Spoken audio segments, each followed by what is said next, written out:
ukuthi bakhonjazwe baphela. Sivusele Maswati lamuhla ntsambama kongilesibili Maswati lamahle sesinaye ke sicela umngometulu lo nguye ummeli wabo bahlonishwa atosichazela kabanti ngalabe kwenteka lamuhla enkantolo Mr Mngometulu sivusele lamuhla ntsambama kunguye lesibili Maswati Mr Mngometulu afuna kwadi ukuthi ingabe kuhambe njani lamuhla eqaleni labo bahlonishwa pheze futhi neMaswati afuna kwadi Mr Mngometulu ukuthi kule judgment lephumile yini lokuchubekako yini inzima le ndayidlala nilithimba lebameli kule judgment la ikhiphile emamsi lamuhla Mr Mngometulu vusele Maswati.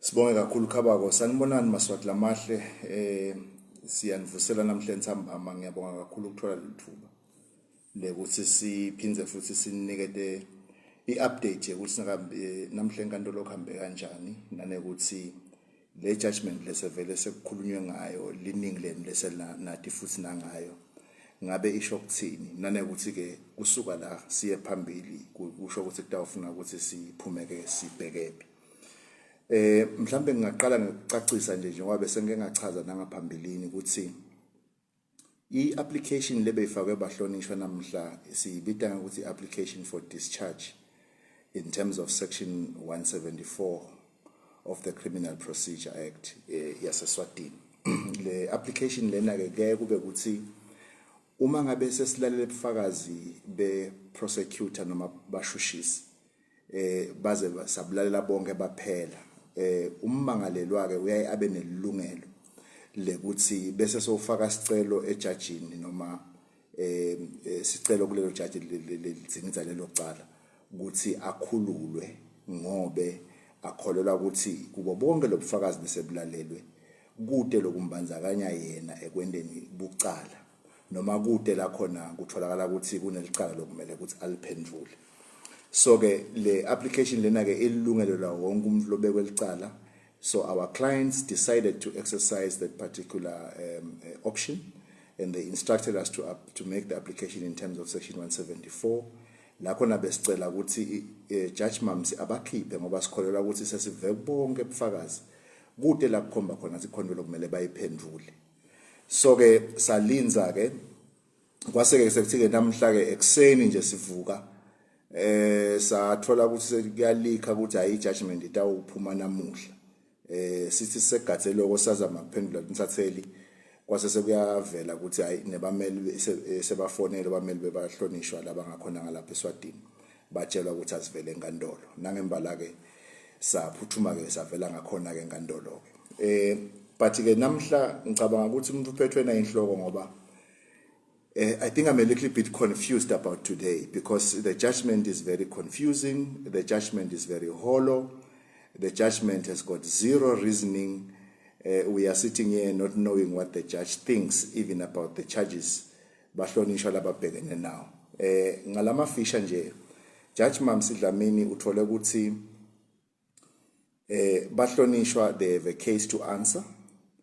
Lokubhlungu ngako ke akakachazi ukuthi yena usho ngani lokuthi they have a case to answer. Yingoba aboneni kulobufakazi labvile lokumenda akholelwe ukuthi they have a case to answer. So akakasitshela lutho. Kwesibili kune test leya apply lapha le kuthiwa i reasonable man test. I reasonable man test ke isho ukuthi uma nje any right thinking member of the society sekalalele lobufakazi lebekuthulwe enkantolo kusukela lacala kukhona yini la ngasinakalalela lo muntu loyo abone kwangathi lababe kwaqala kukhona lokumele kusibaba bakuphendule. So we call that a reasonable man test. Ushilo ke judge lana wathi a reasonable man might convict the MPs on the charges that have been leveled against them. Again nakhona li judge alichazi ukuthi how did she arrive at that particular conclusion? What is the reasoning behind or that informs the conclusion that she draws that in her view a reasonable man kusenekwendeka athole ukuthi bahlonishwa banelicala.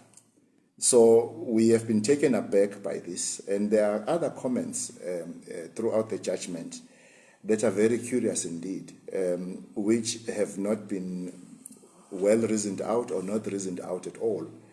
It's just idle statements that have been made. For instance, the judge says there are a number of variables that need to be considered.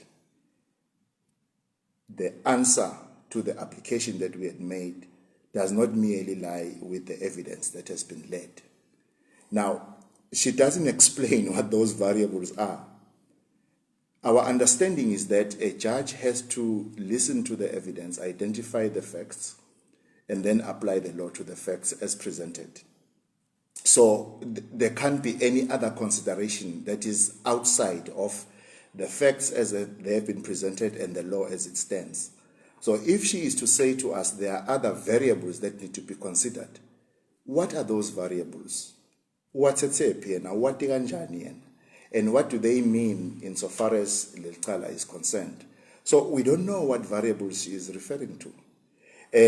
And we don't know, especially because she has not even taken us into her confidence. She has not ventured to reason out anything.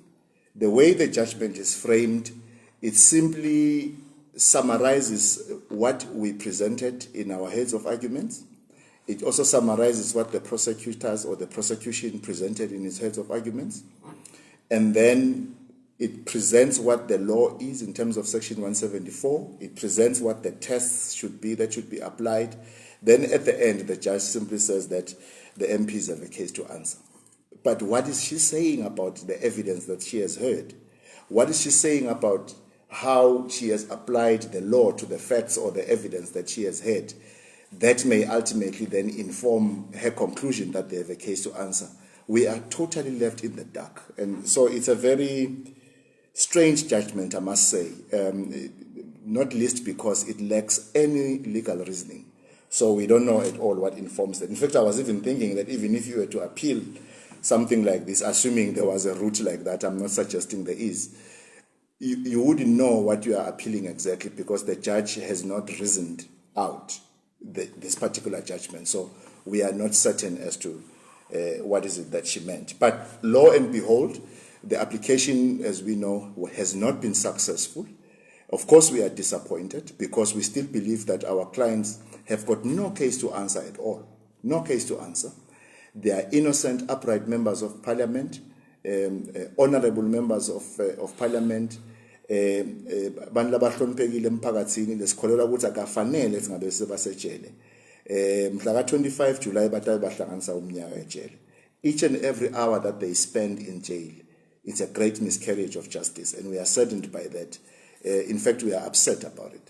But we will soldier on. Insofar as the way forward is concerned, what needs to happen is that we are going to proceed with the trial on the 9th of August, as the judge has already determined. So we will convene on the 9th.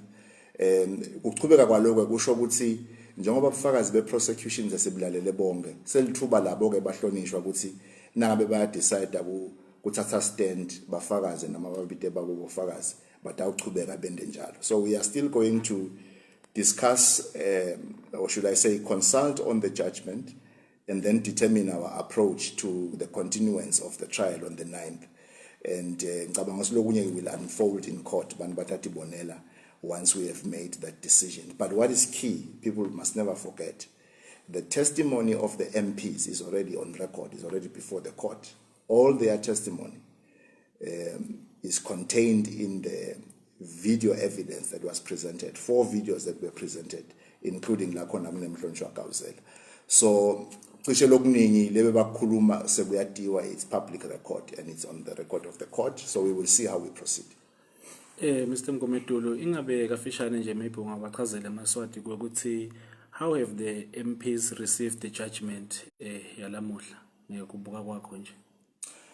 Nalokunye nje Mr. Mgomedulo ungaphinza maybe usichazele amaswati mhlambe amaswati afuna kwati ukuthi elihambeni lakhe umhlonishwa Gauzela lapho khona alibhekise emaveni langaphesheya ingabe khona kuchubekalani mhlambe emaswati khona into zokuvile ukuchazele kumbe emaswati emakhaya kumbe afuna kwati ukuthi kuchubekani kukhona yini kumbe lo siphathele kona khona lapho. Thank you very much. Maybe to start with your first question, bahlonishwa, of course they are disappointed, but they are certainly not discouraged. They believe very much so in their innocence.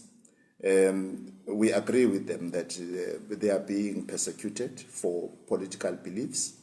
it is criminal, should I say it is political speech that has been criminalized in this event. And therefore they are not discouraged at all, and they remain firm. But also bahlonishwa, they understand, and I think this has been said before, ukuthi ukukhululeka kwabo eqinisweni kusetandleni dawo eMaswati. So bayayamukela isupport leni bakhombisa yona, kuyabonakala lapha etinkundleni zokuxhumana ukuthi niyabasupporta ngendlela lesimanga. Bayamukela nesupport labayithola etinkundleni tabo ekakhulu inkundla yaseHosiya. So they remain in high spirits, and they believe that justice will be served. It might take long, and it has already taken long than we would have loved, but justice will ultimately be served, and there will be free men in the Ekugcineni kwawo konke. So that's what they believe.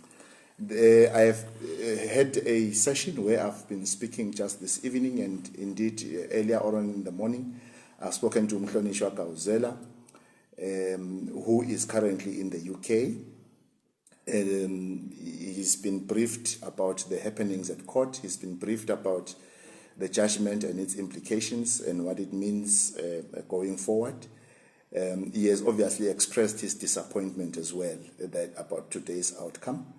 But he remains firm behind his colleagues and behind our efforts, and he has welcomed our efforts thus far. So we will continue to do what needs to be done until such time that my clients get justice, and until such time that Mhlonishwa Gauzela gets to come back home and have a family yakhe. So, but we also want to welcome, and I've communicated my words of encouragement and support for the initiative that he has taken to take the message about the struggle and the suffering of the MPs and take it abroad in the UK where he is. He has had engagements with various members of parliament in the UK who have undertaken that they will obviously prosecute this case, or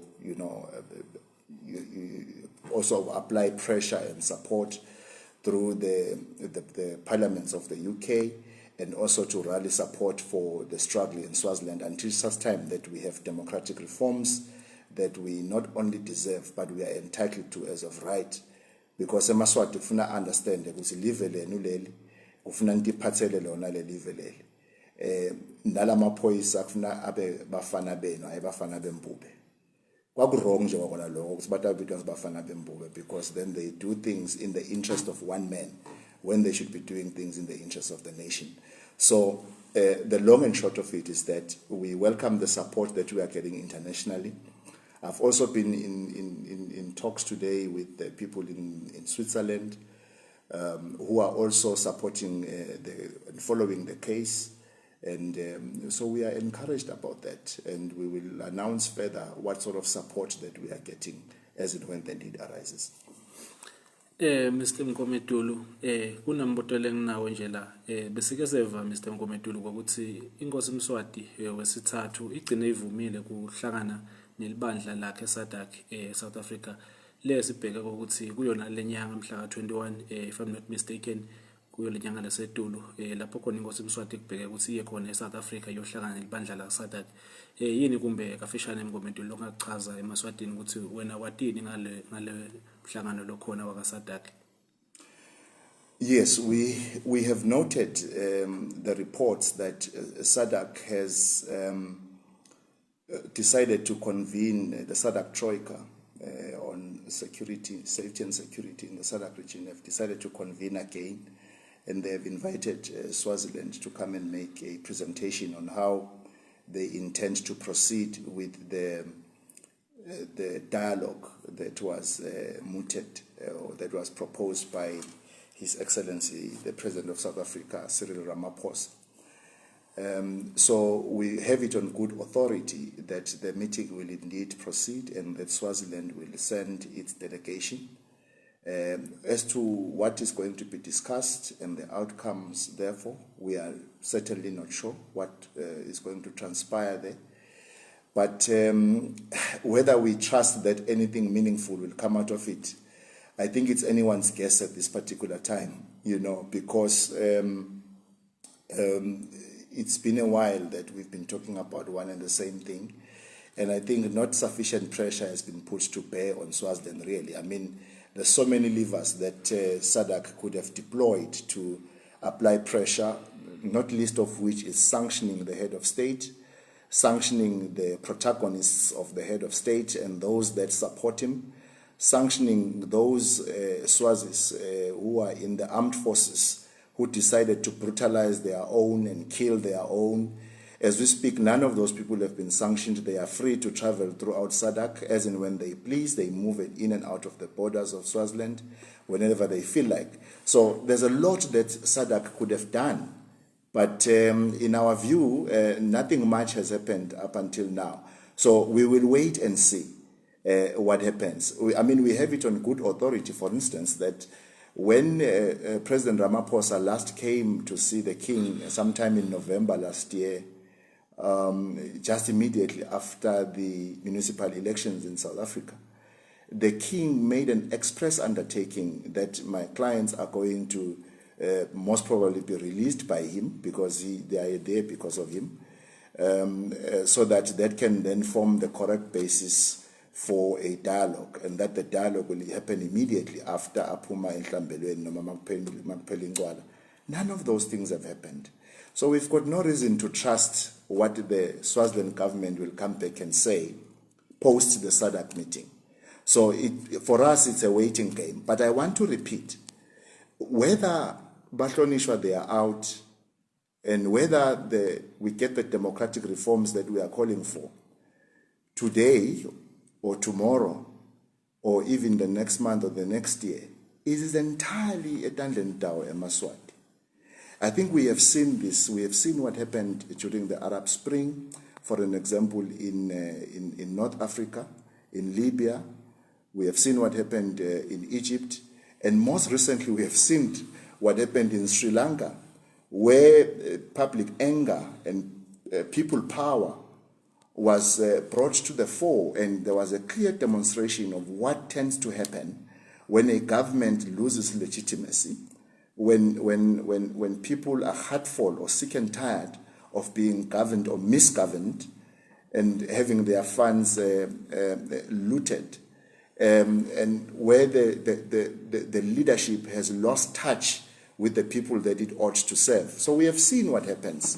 So Maswati, really, they don't lack examples of what tends to happen when the things that are happening in this country ultimately do happen. I mean, I'm a lawyer and a social scientist. I mean, law is a branch of social science.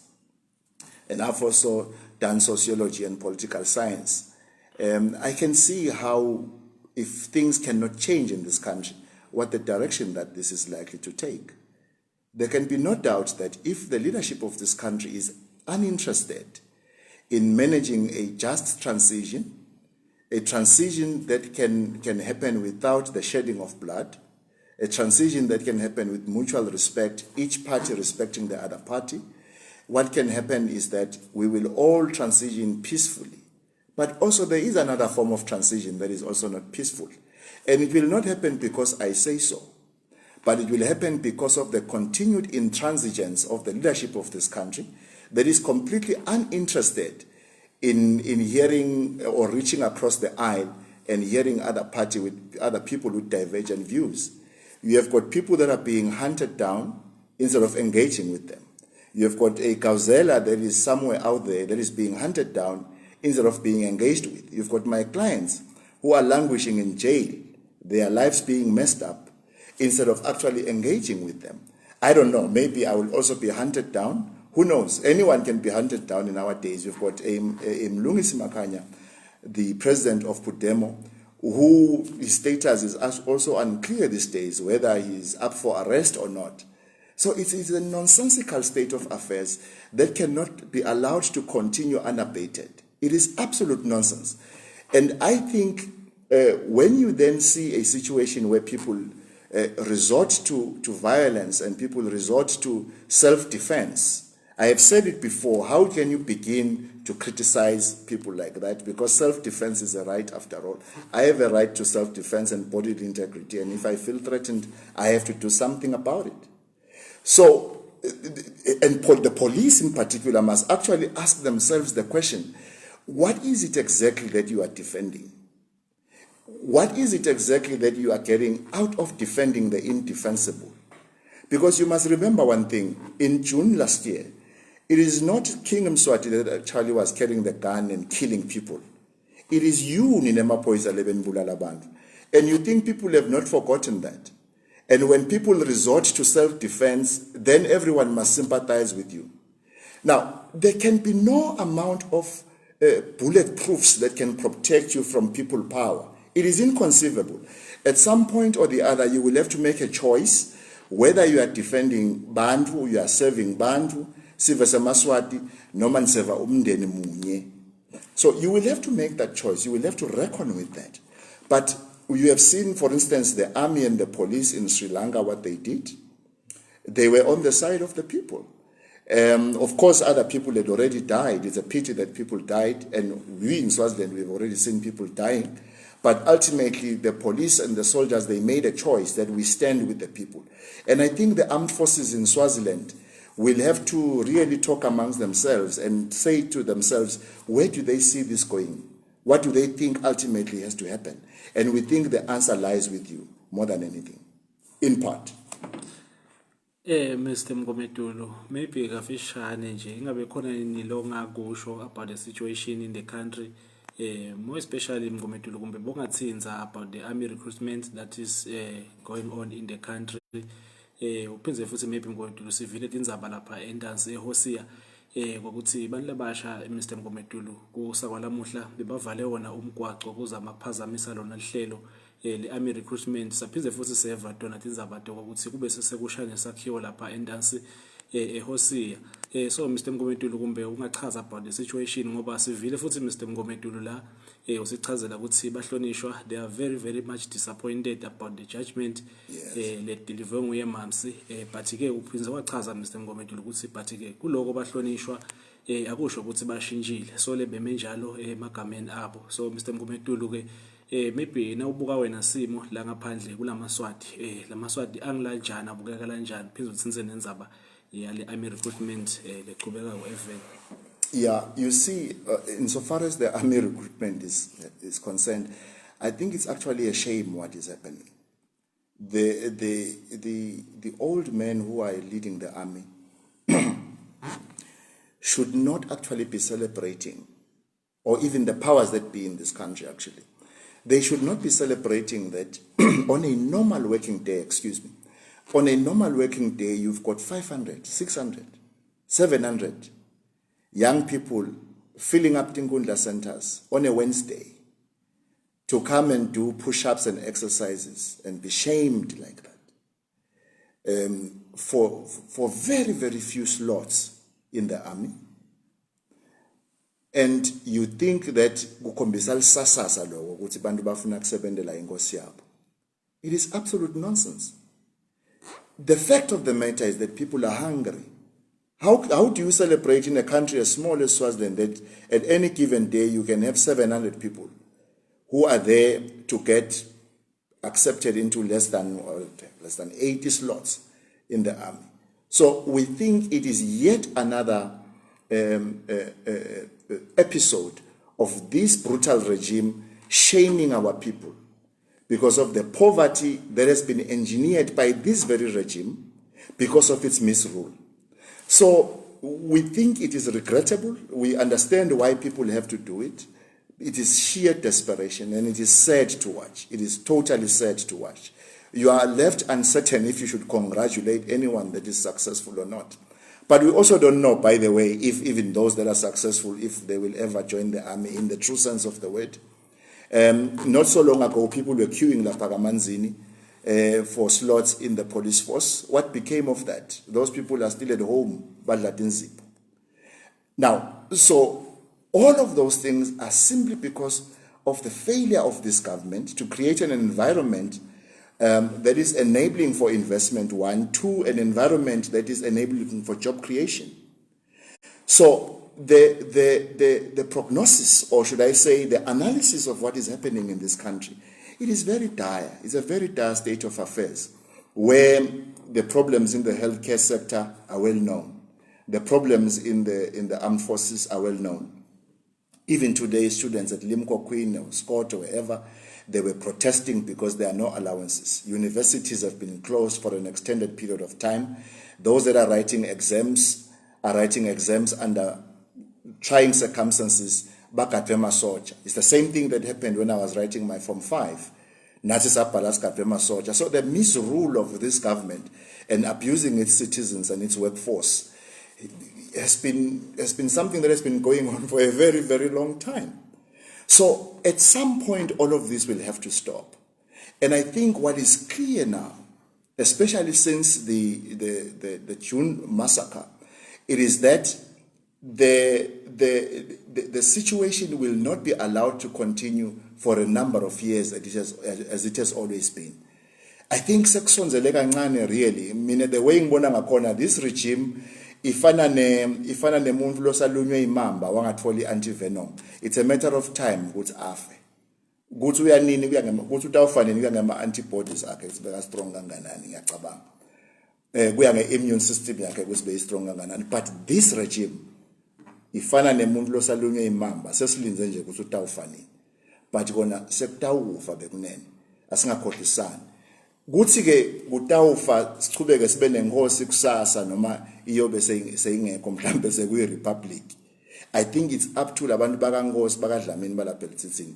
Ngifuna kube ngibo labadecidayo ukuthi le live naligucuka litawugucuka imonarchy yophinzi ibe khona noma liyagucuka imonarchy ingabi khona. Sike sakubona konke lokho. ERwanda there was a monarchy. In Burundi there was a monarchy. In Uganda there was a monarchy. In Libya there was a monarchy. Wathatha Muammar Gaddafi, then there was never a monarchy again. So there are societies that are post-monarchy type of societies.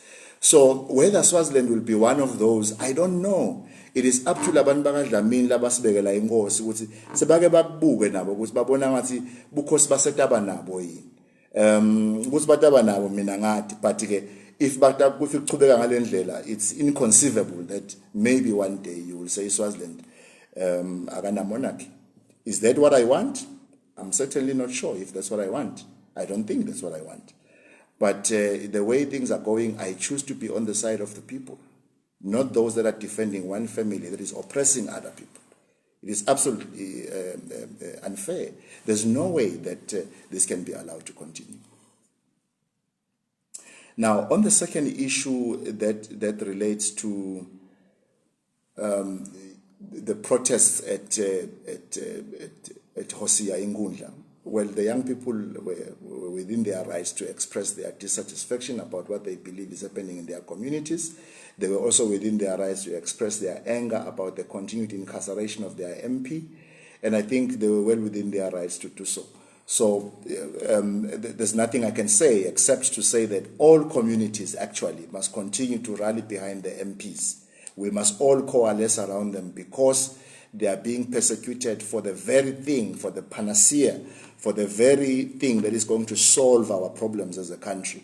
And their words are even more true now than they were last year because, in fact, from June last year up to June 2022, Swaziland has regressed. There's zero. Nothing has improved.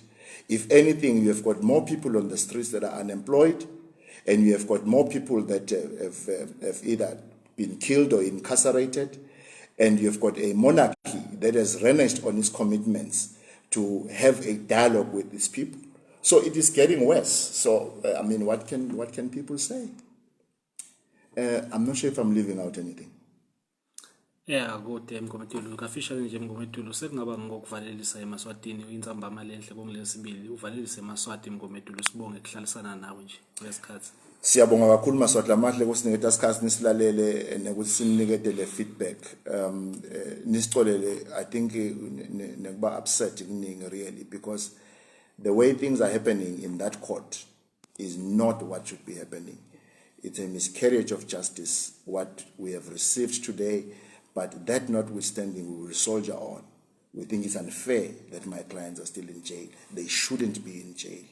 Those who are persecuting them know that, and those that are trying them know that. but we believe justice will be served. Thank you very much. Siyabonga netiloko letihle birthday sengikhulile sengimdzala. Siyabonga Maswatla Mahle. Thank you so much. Lovalelisako Maswatla Mahle benihleli naye isicelo wakamhlanga Maswatla Mahle kungilesibili nje Maswatla Mahle njengoba sashilo ke nemmeli wabo bahlonishwa ukuthi nibe netilokotho letihle Maswatla Mahle nguye isicelo wakamhlanga insathile lapha kaSwaziland Democratic News la benihleli naye Maswatla Mahle siyabonga Maswati.